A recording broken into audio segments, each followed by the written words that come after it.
Everyone, welcome back to my channel Sahi lifestyle. तो कैसे हैं आप सभी। जैसे कि मैंने मेरी पिछली वीडियो में बताया, इस्कॉन टेम्पल की वीडियो में, कि हम आईयूआई ट्रीटमेंट के बारे में बहुत ज़रूरी मैं आप लोगों से बात करना चाहती हूँ। आईयूआई ट्रीटमेंट सेफ़ है या नहीं, इसमें पेन होता है या नहीं, ऐसी हमें कौन सी गलती नहीं करनी है जो प्रेगनेंसी नहीं रुक पाती है। जो मैंने किया वो आप लोग मत कीजिएगा, जो मुझे पता चला है उस चीज़ का आप लोग भी ध्यान दीजिएगा, तो आपकी ट्रीटमेंट पूरी तरह से सक्सेसफुल होगी।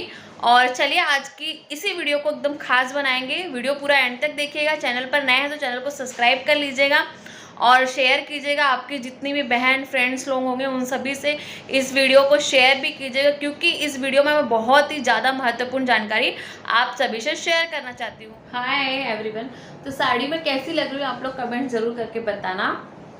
आईयूआई ट्रीटमेंट सेफ है या नहीं, तो पहले इसी पे बात कर लेते हैं हम। और कितना खर्चा आता है, क्या होता है। जितना मुझे खर्चा है था मैं अपना बता रही हूँ, क्योंकि मैंने मेरा इलाज प्राइवेट हॉस्पिटल में कराया था।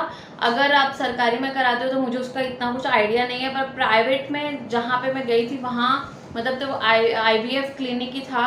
IVF ट्रीटमेंट की क्लिनिक वहाँ पे होती थी। तो इसके लिए फिर जब मैंने सोचा कि मुझे बहुत घर में फोर्स किया जा रहा था कि तुम जाओ दिखाओ किसी डॉक्टर के पास, तो मैं जब उस डॉक्टर के पास गई तो हमारी दोनों की रिपोर्ट मतलब नॉर्मल थी। और उसके बाद में इसके पहले भी मेरी लेप्रोस्कोपी हुई थी, क्योंकि एक डॉक्टर के उसके पहले मैं किसी और एक डॉक्टर के पास ट्रीटमेंट ले रही थी। उन्होंने 6 महीना पहले एक नॉर्मल दवा देके ट्रीटमेंट चालू रखा था। और उसके बाद में फिर उन्होंने बोला जब 6 महीना प्रेगनेंसी नहीं तो हो सकता है आपके ट्यूब ब्लॉकेज हो। तो ट्यूब ब्लॉकेज के लिए फिर उन्होंने लेप्रोस्कोपी की थी। लेप्रोस्कोपी एकदम नॉर्मल आई थी, कोई भी मेरी ट्यूब ब्लॉकेज नहीं थी, कुछ नहीं थी। मेरे बरोबर एग भी तैयार होते हैं, जैसे फर्टिलिटी बरोबर हर महीने में बरोबर टाइम पे हो जाती है। तो इसकी वजह से सारी चीज़ें एकदम एकदम ओके थी।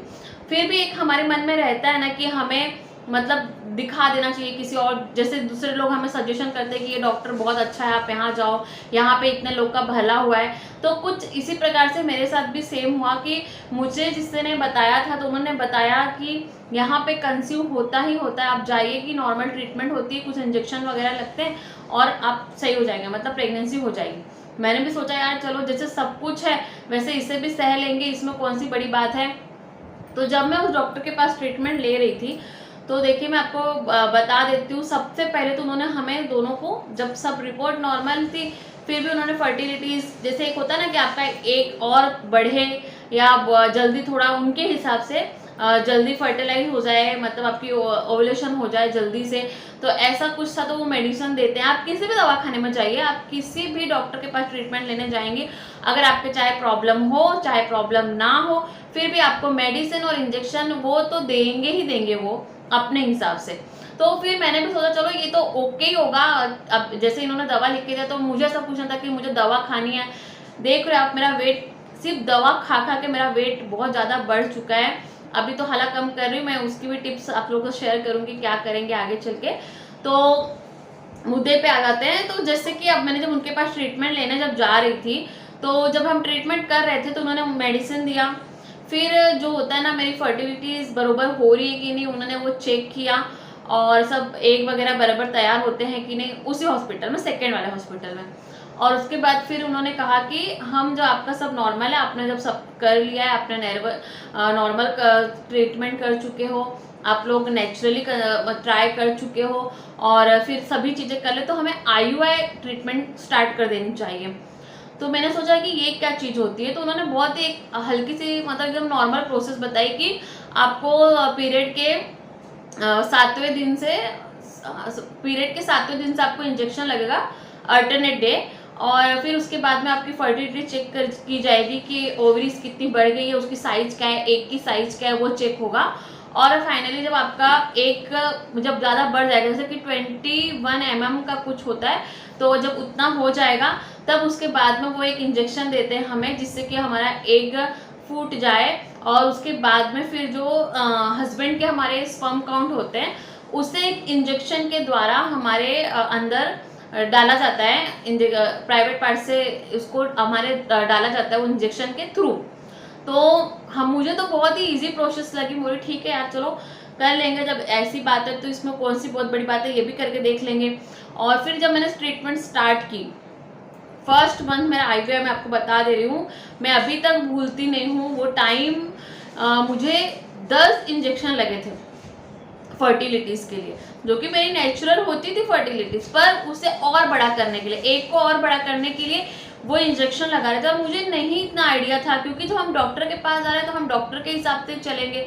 तो जब मैं गई वहाँ पे उनके पास में, तो वो 10 दिन अल्टरनेट करके मुझे इंजेक्शन लगे। और फिर उसके बाद में जब लास्ट इंजेक्शन था, तब जब एक रिलीज़ हुआ तो एक मेडिसिन दी गई थी मुझे।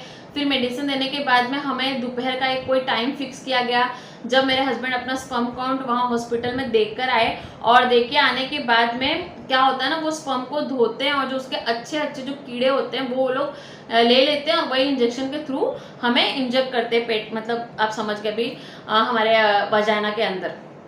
तो ये फर्स्ट मंथ हुआ। और उसके बाद एक गोली दी जाती है जो हमें हमारे प्राइवेट पार्ट में रखनी होती है, कि जिसकी वजह से हमारे पीरियड ना आ जाए और प्रेगनेंसी रह जाए। फर्स्ट मंथ फेल हो गया, सेकेंड मंथ भी फेल हो गया, थर्ड मंथ भी फेल हो गया। पर इसका कारण क्या, ये उन डॉक्टर ने हमसे बताया ही नहीं कि इसका कारण है क्या।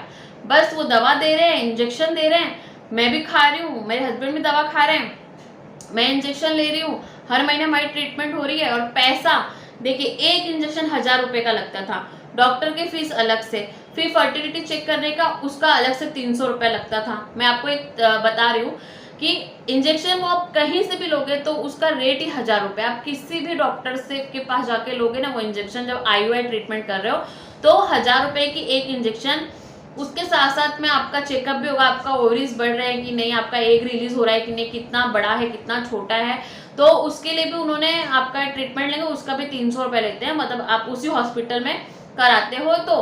अदरवाइज अगर आपको वो कहीं और देंगे तो उसके चार्जेस अलग होते हैं। जैसे कि फर्स्ट मेरा जब जहाँ करा रही थी तो वहाँ के 600 रुपये था फर्टिलिटी चेक करने का।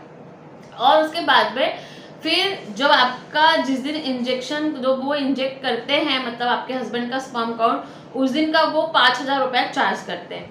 अब दवाइयाँ 10,000 की, मतलब अगर आप टोटल गिन लोगे ना, टोटल मतलब मैं मेरे हिसाब से बता रही तो 25,000 रुपये तो मेरा मंथली जा रहा था उस समय। 25,000 तो कहीं नहीं है, 25,000 जाता ही जाता है। इंजेक्शन के ऊपर डिपेंड करता है कि आप इंजेक्शन आपको कितना लगेगा। तो किसी किसी को कम भी लग जाता है, किसी को मतलब जैसे मुझे 10 लगा है तो आपको हो सकता है कि क्या कहते हैं कि आपको 3-4 ही लगे, 5 ही लगे, ऐसे बहुत उसके तो अलग अलग क्राइटेरिया हो सकते हैं।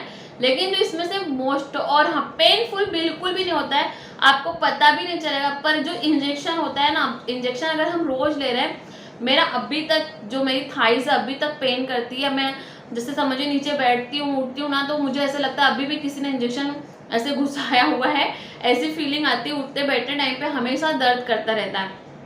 3 महीने हो गए, उन्होंने बोला कि ट्रीटमेंट हमें रोकनी पड़ेगी। हमेशा डॉक्टर सलाह देते थे कि आप हार मत मानिए, होगा कंसीव होगा, टेंशन मत लीजिए। तो मैंने भी सोचा ठीक है देखते हैं। फिर उन्होंने बोला कि 2 महीना गैप लेंगे, उसके बाद फिर करेंगे। फिर से मैंने 2 महीना ट्रीटमेंट किया।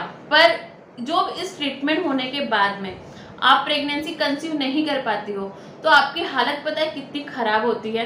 मेरी इतनी खराब हुई थी कि मैं एकदम से ऐसे डिप्रेशन में चली गई थी। मुझे ऐसा लगता था कि जब सब कुछ ओके है तो क्यों नहीं हो रहा है, प्रेगनेंसी क्यों नहीं हो रही। जब हम डॉक्टर के पास देते थे, ट्रीटमेंट देते, तो इस महीने क्यों नहीं कंसीव हो रही।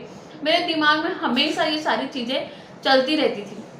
और एक टाइम ऐसा भी आ गया कि मैं घर में जब रहती थी ना, तो मुझे इतनी तकलीफ होती थी कि मुझे ऐसे बिस्तर पे बच्चा दिखाई देता था। मतलब मैं इतने डीप तक चली गई थी ये सब सोच के। पर मैं भी वो सब बातें नहीं करूँगी आप लोगों से, क्योंकि जो होता है, जो मैंने फेस किया है, मैं चाहती हूँ आप लोग भी वो फेस ना करो।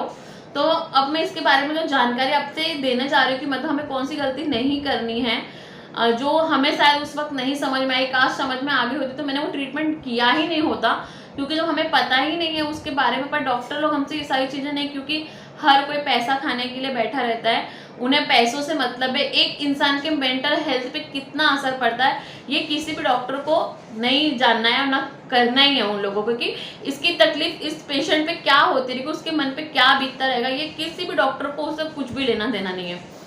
तो देखिए, अगर आप IUI करा रहे हैं, सबसे पहले जो आप करा रहे हो, तो सबसे पहले आप स्ट्रेस फ्री रहिए। बार बार आप सोचेंगे ना कि मुझे अब इस महीने में कंसीव कर लूँगी, अब मेरा हो रहा है तो मैं अब माँ बन जाऊँगी, मैं अब ये सबसे पहले तो ये अपने माइंड से आपको बिल्कुल भी निकाल देना जब आप कराने जा रहे हो तो। और दूसरी चीज़ जो आपको सबसे ज़्यादा इंपॉर्टेंट चीज़ आपको इस बात का ध्यान रखना है कि आपके हस्बैंड की जो रिपोर्ट आती है उसमें उनकी मोटिलिटी कितनी है और स्पर्म काउंट कितना है, ये आपको चेक करना बहुत ज़रूरी है। सारी चीज़ें इंपॉर्टेंट होती है लेकिन ये चीज़ बहुत ज़्यादा ज़रूरी होती है। जैसे कि मैंने आपको बताया कि मुझे भी रिसेंट में ही पता चला था कि मेरी एक फ्रेंड है, उन्होंने हमसे हमारी रिपोर्ट्स मांगी थी और उन्होंने पिछली भी रिपोर्ट्स मांगी, तो उन्हें एक चीज़ हमेशा कॉमन दिखी और वो है मोटिलिटी की।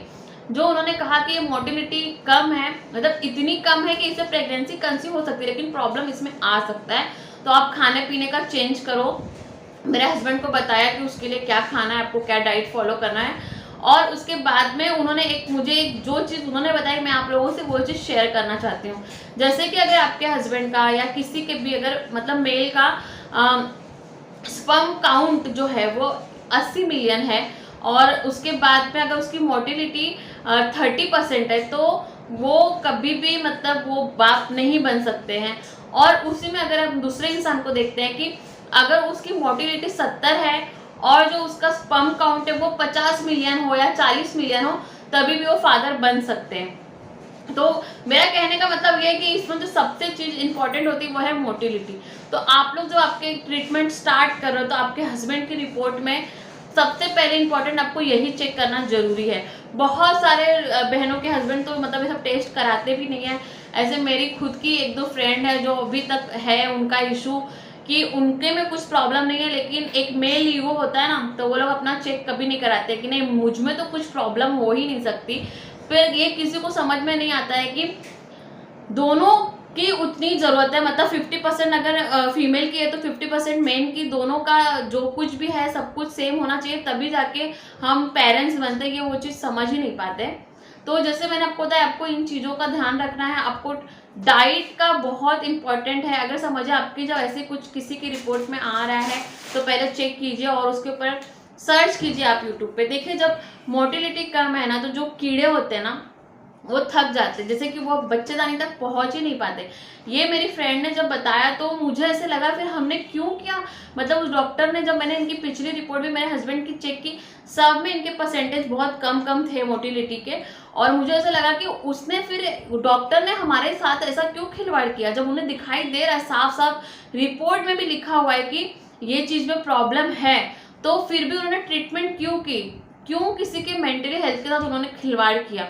मुझे अभी भी ऐसे गुस्सा आ जाती है बहुत ना कि क्यों लोगों के दिल के साथ इतना उनके इमोशंस के साथ ये डॉक्टर लोग खेल जाते हैं और हम लोग इतना तड़प के रह जाते हैं, हमें पता ही नहीं चलता।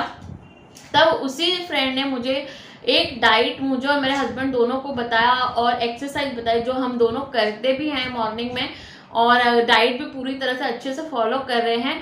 बस सिमसा माता की कृपा चाहिए, आप सभी का आशीर्वाद चाहिए कि मैं प्रेग्नेंट हो जाऊं बस। और आप सभी जितनी बहनें मेरी वीडियो देख रही है ना, माता रानी आप लोग की भी गोद जरूर भरेंगी। हम सब इसी यूट्यूब पे एक साथ अपने कमेंट्स करेंगे कि I am pregnant, I am pregnant. तो ठीक है दोस्तों, उम्मीद करते हैं आप सभी को इस वीडियो में बहुत कुछ सीखने को भी मिला होगा और बहुत कुछ जो मैंने आपसे अपना पर्सनल एक्सपीरियंस शेयर किया है। अगर आप लोगों को कुछ भी इससे रिलेटेड मुझसे पूछना है तो आप लोग मुझे कमेंट्स कर सकते हो। बाय बाय एवरीवन, मिलते हैं मेरे नेक्स्ट व्लॉग में। Bye bye.